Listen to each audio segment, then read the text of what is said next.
Today we're going to think about how our dog's eyes can help us understand what they might be thinking or feeling.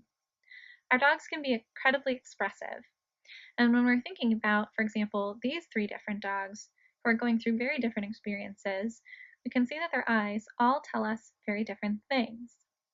The first dog has softly open, almond-shaped eyes with very small pupils, and we can see no whites around those eyes. The brow is also very relaxed. The second dog has highly dilated pupils, a little bit of tension in their brow, and is intently focused.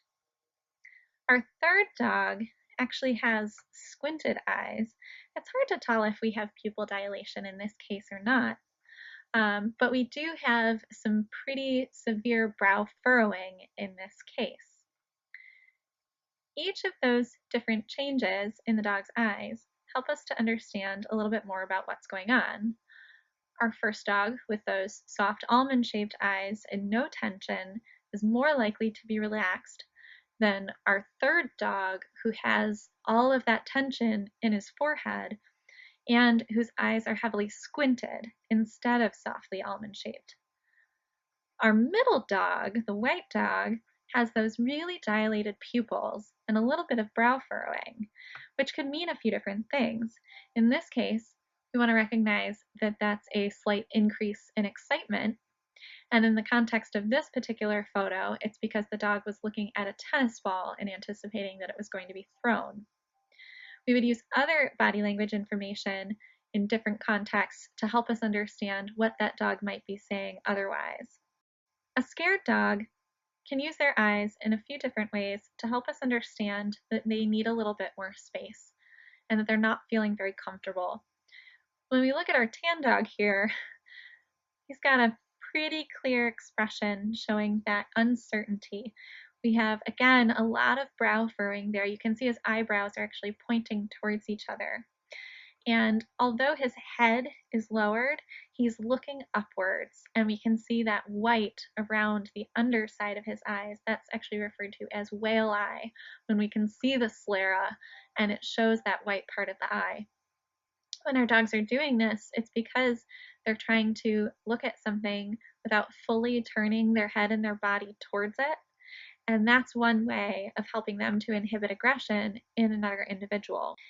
In some scenarios, just like with our first pitty that we looked at and this little guy here, we see those narrowed eyes when a dog is nervous or afraid.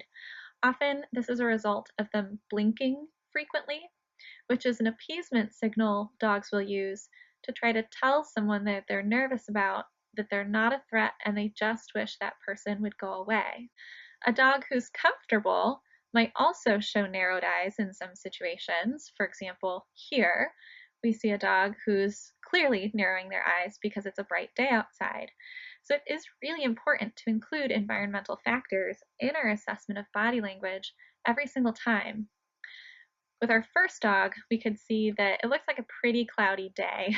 Sun was definitely not a factor there.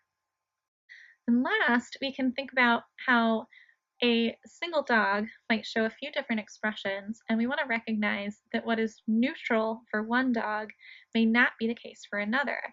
So Fredo, for example, is a round-eyed dog. His eyes are going to look rounder than another dog's might in any given situation. You'll see this also with pugs or with a Pekingese. Their eyes are naturally going to be more round. But his round eyes are also still not going to show any white around them when he's feeling comfortable.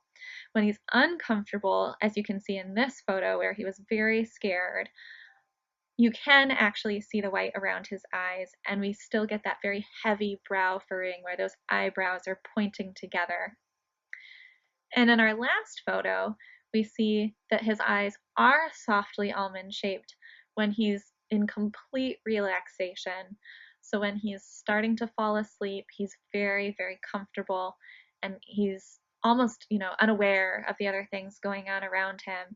We start to see that softening of his expression as his eyes begin to close. So do remember that whatever you're looking at, your dog's typical neutral will be your baseline, and we have to determine, are their eyes wide or narrow? Is their brow furrowed or relaxed?